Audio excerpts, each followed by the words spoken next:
কোন দেশেতে গেলা উইরা রে দিয়া মোরে ফাঁকি রে আমার।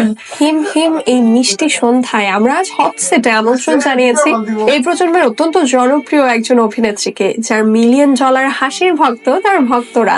প্রমাণস্বরূপ বলা যায় তার অভিনীত প্রায় সব নাটকই ইউটিউবে মিলিয়ন ভিউ হয়। হ্যাঁ দর্শক, আমাদের নাট্য জগতের পরশমণি এই অভিনেত্রী আর কেউই নন, আপনাদের এই প্রিয় জান্নাত সুমাইয়া হিমি।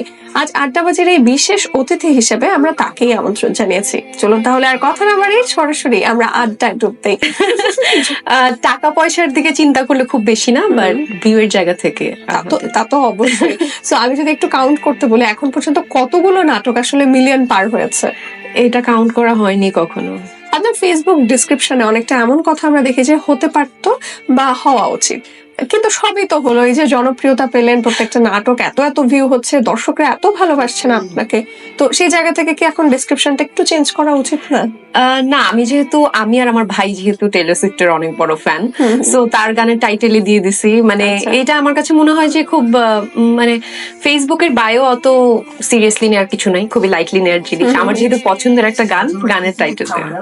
আপনাকে যখন আমরা অন স্ক্রিন দেখি, আমরা যখন দেখি যে ঝগড়াঝাটি যেসব অভিনয় হয়, ওখানে আপনি মাস্টার ক্লাস অভিনয় করেন, বাট ব্যক্তিগতভাবে আপনাকে যারা চেনেন সবাই জানেন যে হিমি ভীষণ শান্ত একটা মানুষ, খুবই নরম কোমল স্বভাবের। সে জায়গা থেকে আসলে এই ঝগড়া বা লাউড অ্যাক্টিং কিভাবে রপ্ত করলেন? এইটা আমি নিজেও জানি না আসলে। করোনার সময় যখন আমার নাটক খুব কম আসতেছিল, যখন মনে হচ্ছিল ক্যারিয়ার একদম শেষের পর্যায়ে, হয়তো আমার দ্বারা আর হবে না, আমি বাইরে চলে যাব পড়ালেখা করতে, এরকম প্ল্যান ছিল। তখন আসলে কি আর আছে জীবনে, এই ভেবে হচ্ছে যেই ক্যারেক্টার গুলো কখনো করিনি, খুব ভালো ভালো ওরকম স্ক্রিপ্টও আসলো। এবং যেটা হয় যে 3-4টা নাটক ওরকম ভালো হওয়ার পরে এখন সবাই ভাবে যে আমি খুবই ঝগড়াটে, বাট না, আসলে তা না।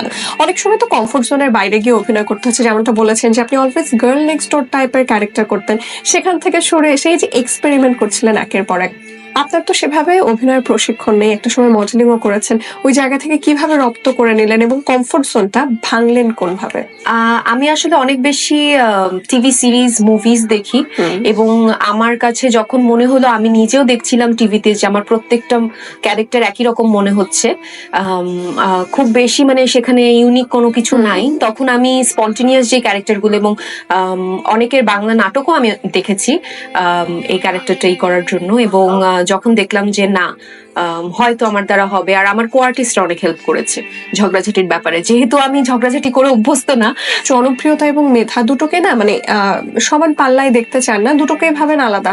সেক্ষেত্রে জনপ্রিয়তাকে অনেকে বলেন এটা হয়তো খুব সহজ কিছু, সেই জায়গা থেকে মানে আপনার কাজ দেখার পরে অনেকে এমনকি মনে হয়েছে যে অনেকে হয়তো আপনাকে মেধাবী অভিনেত্রী হিসাবে সেভাবে অতটা মূল্যায়ন করছেন না বা সিরিয়াসলি নিচ্ছেন না। না, আমার কাছে মনে হয় যে জনপ্রিয়তা পেতে গেলে একটা লেভেল পর্যন্ত মেধা তো দরকারই হয়। আর নিজে থেকে আসলে বলার কোনো কিছু নাই, মানে আমার যতটুকু আমার সাধ্যের মধ্যে আমি ততটুকুই করব, বাকিটা মানুষ জাজ করবে যে আমি মেধাবী কিনা। বাট আমার কাছে মনে হয় যে হ্যাঁ, এরকমও হয় যে অনেক মেধাবী আর্টিস্টরা জনপ্রিয়তার জায়গা থেকে পিছিয়ে থাকে। আমি আসলে অত কিছু ভেবে কাজ করি না। পড়াশোনার প্রসঙ্গে তো আসবো, কিন্তু আপনি ছোটবেলা থেকে এক্সট্রা কারিকুলার অ্যাক্টিভিটিতে দারুণ অ্যাক্টিভ ছিলেন, শুনেছি সেরা কচি কাঁচাও হয়েছিলেন, সেই জীবনের কথাগুলো শুনবো। তখন আসলে সবসময়ই টিভি নাটক দেখতাম আর বলতাম যে মেইন ক্যারেক্টার, মেইন নায়িকার ক্যারেক্টারটা আমি কেন পাচ্ছি না, এরকম মনে হতো। যে যখনই কোনো কিছু দেখতাম নাটক বা সিনেমা, তখন মনে হতো ইস, এই জায়গায় আমি এই ক্যারেক্টারে থাকলে একদম হ্যাঁ, চকলেট দুধ নিয়ে একটা গান আমি নিজে লিখছিলাম। সেই গান গেতে গেতে আমি যখন লাফায় লাফায় মানে আয়নার সামনে যাচ্ছিলাম, তখন আম্মু মাত্র, তখন তো ডাইনিং টেবিল ছিল না, যেহেতু পুরান ঢাকায় থাকতাম, পাটি বিছিয়ে হচ্ছে আমরা সবাই মিলে খেতাম। এরপর থেকেই তো করছি। আমরা তো শুনেছি আপনি ছায়ানটে গান শিখেছেন, এবং সেটাও আমাদের বাংলাদেশের অত্যন্ত গুণী একজন মানুষের কাছে, গুণী নজরুল সঙ্গীত শিল্পী ফেরদৌস আরা ম্যামের কাছে। কখনো কি মনে হয়েছে যে সিঙ্গেল কোনো একটা অ্যালবাম বের করা যায়? এইটাই মনে হতো প্রথম দিকে, যখন গানটা খুব সিরিয়াসলি নিয়েছিলাম, অ্যাক্টিং এ তখনও ওরকম ভাবে পা দিইনি। তখন মনে হচ্ছিল যে আমি মানে বড় হয়ে সিঙ্গার হব, এরকম একটা প্ল্যান ছিল। এবং যখন আমি গানটা আসলে ফেরদৌসা ম্যামকে বলি যে আমি আর করছি না, ক্লাসে আর আসতে পারবো না যেহেতু এত বেশি শুটিং এর প্রেশার, তখন সে খুব একটু রাগারাগিও করছিল। পরে রাগ ভেঙে গেছে, আমরা এরপরে আরেকটা মানে শোতেও একসাথে ফার্দার কি কোনো করেছি। প্ল্যান রয়েছে গান নিয়ে এগোনোর?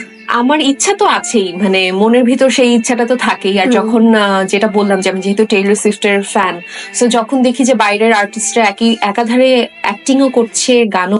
ঘুরতে যেতে তো ভালোবাসেন, সো বাংলাদেশের বাইরে বেশ কতগুলো দেশে গেছেন, USA, Canada, Thailand, Singapore, Dubai. সেখানে যখন ঘুরতে গেছেন, ওখানে তো প্রচুর বাংলাদেশি, বাংলা ভাষাভাষী লোকজন রয়েছেন যারা নিয়মিত আমাদের এদেশের ড্রামাগুলো দেখেন। সেখানে গিয়ে তাদের কাছ থেকে কতটা সাড়া পেয়েছেন? কল্পনার বাইরের সাড়া পেয়েছি। মানে আমরা যেটা ভেবেছি, স্পেশালি সিঙ্গাপুরে যখন আমরা কাজ করতে যাই, তখন ভেবেছি যে আচ্ছা বাইরের একটা কান্ট্রিতে আসছি, এখানে তো কোনো কেউ চিনবে না, খুব আরাম করে কাজ করব। বাট যখন আমরা একদম মোস্তফা মার্টের ওইদিকে শুটিং করছিলাম, এত মানুষের ভিড়, আমার মনে হয় না যে বাংলাদেশেও এত মানুষ হয়।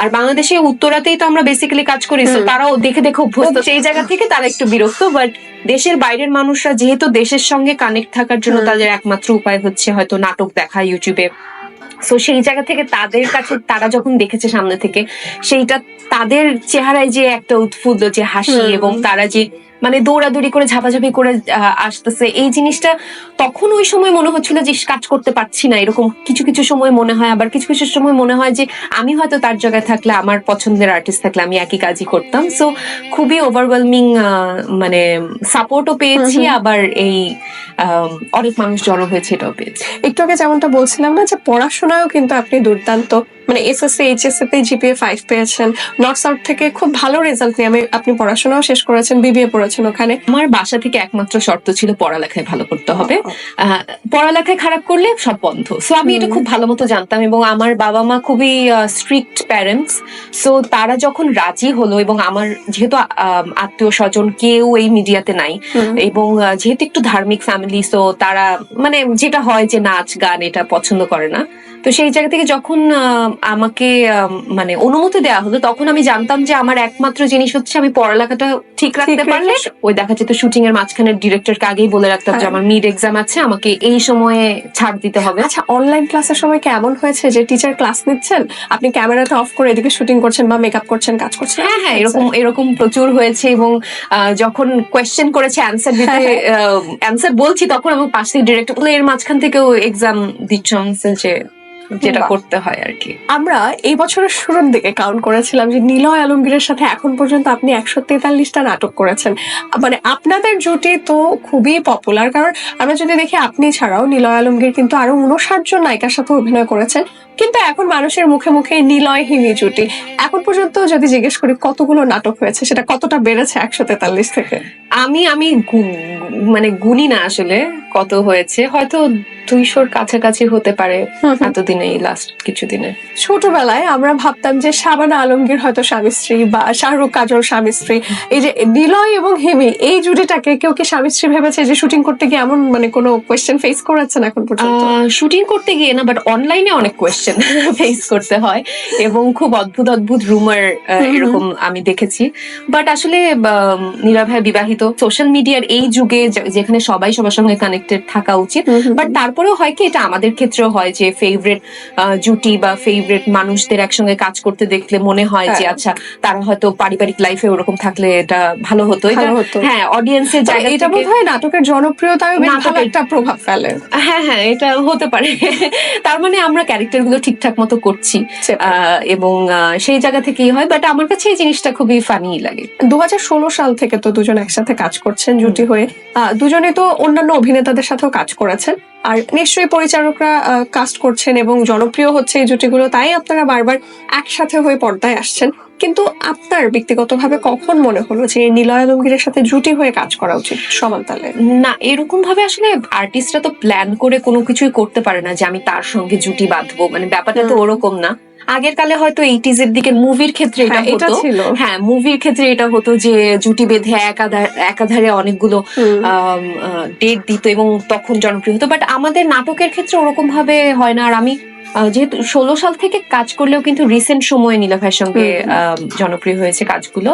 আম, সবার সঙ্গে আমি কাজ করছিলাম। নীলা ভাইয়ের সঙ্গে আগে সিরিয়াল করেছি, দেখেছে মানুষ, কিন্তু ওরকম ভাবে হয়তো জুটি হিসেবে বা একসঙ্গে অনেক কাজ হবে ওটা ভাবেনি। আস্তে আস্তে এটা অটোমেটিক্যালি ক্রিয়েট হয়েছে। সেটে আপনারা কেমন, মানে লাইক টম অ্যান্ড জেরি নাকি খুবই সিরিয়াস, মানে নীল আলমগীরের সাথে নিশ্চয় কোনো খুনসুটি তো হয়েছেই অনসেট, সেগুলো কয়েকটা একটু শুনবো। খুনসুটির সংখ্যা একটু বেশি এবং ডিরেক্টররা হয়তো মাঝে মধ্যে একটু বিরক্ত হয়ে যায়। আমাদের একটা রোগ আছে, আমি হয়তো এটা আগেও বলেছি, যে হাসির রোগ, এবং সেটা নিলয় ভাই থেকে শুরু হয়েছিল, কিন্তু এখন আমারও সেই রোগ আছে। এবং আমার সঙ্গে যারা আরো কাজ করে, মাসুম আঙ্কেল, রানা আঙ্কেল, জাভেদ গাজী, সবার মধ্যে এই রোগ ছড়ায় গেছে। এবং নীলা ভাই কাজ করতে করতে যেটা করে, যে একটা লুক দেয় এবং মানে অটোমেটিক্যালি ওই সময় হাসি আসে। সে সিনেমাতে কেন দেখছি না? সে কবে একটা সিনেমায় অভিনয় করেছিলেন, তাও সাহিত্য নির্ভর, এরপরে আর দেখছি না কেন? এটা তো ডিরেক্টরদেরকে জিজ্ঞেস করতে হবে, আমার হাতে কিছু নাই। ভালো সিনেমা আসলে তো অবশ্যই করব, মানে এটা তো বলার কোনো কারণই নাই। সব আর্টিস্টদেরই ইচ্ছা থাকে যে বড় পর্দায় তাকে দেখা যাবে। যদিও আমারটা খুব কম বয়সেই বড় পর্দায় আমি অলরেডি কাজ করেছি, বাট এই বয়সেও করার ইচ্ছা আছে। সো এটা ডিরেক্টরদের আপনার আস্ক করতে হবে। আপনি নিশ্চয়ই ওই মিমটা দেখেছেন, মানে আমরা একটা ছবি দেখছি, যদিও ইটস অ্যান এডিটেড ফটো, যে দরদ মুভির একটা পোস্টারে করছি না, বাট একসাথে কাজ করা গেলে খুব খুশি হব। আর কিছু কিছু রুমার থাকে না যে সত্যি হলেই ভালো লাগবে, ওরকমই মনে হয়। কদিন পর পরই এরকম এডিটেড এআই পিকচার্স আসে।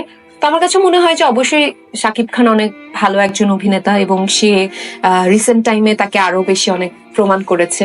সো তার সঙ্গে কাজ করতে পারলে ভালোই লাগবে। তা তো বটে। এবার একটু পেটদের নিয়ে আলাপ করব।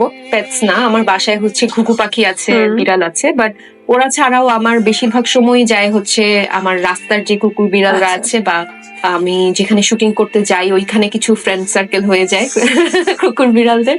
তো তাদেরকে নিয়ে আমার বেশিরভাগ সময় কাটে। ওই দেখা যায় যে শুটিং এর মাঝখানেই হয়তো ডগ ফুড অর্ডার করছি, হয়তো ওই জায়গায় হয়তো কোনো ফেসবুকে দেখেছি যে একটা জায়গায় কোনো অসুস্থ, রেস্কিউ করতে হবে অসুস্থ কোনো। তো আমাদের সঙ্গে সবসময় হচ্ছে অনেকে হয়তো চিনবে রক ভাইয়া, সে হচ্ছে সব রেস্কিউ এর কাজগুলো করে। আমাদের জাস্ট খুব বেশি কষ্ট করতে হয় না, খালি তাকে ফোন দিতে হয়, ইনফরমেশনটা দিতে হয়। এবং আমাদের ছোট্ট একটা গ্রুপ আছে এরকম ফেসবুকে, যেখানে নিলয় ভাই, আমি, তানিয়া বৃষ্টি, আরো সবাই যারা এরকম অ্যানিমাল লাভার, সবাই সবসময় ট্রাই করি ডোনেট করার এবং রেস্কিউ করার। এবং একটা ছোট্ট টিম কিন্তু অলরেডি সেন্ট মার্টিনে কাজ করছে কুকুরদের নিয়ে। সো আমার সোনার ময়না পাখি কোন দেশেতে গেলা উইরা রে, দিয়া মোরে ফাঁকি রে, আমার সোনার ময়না পাখি।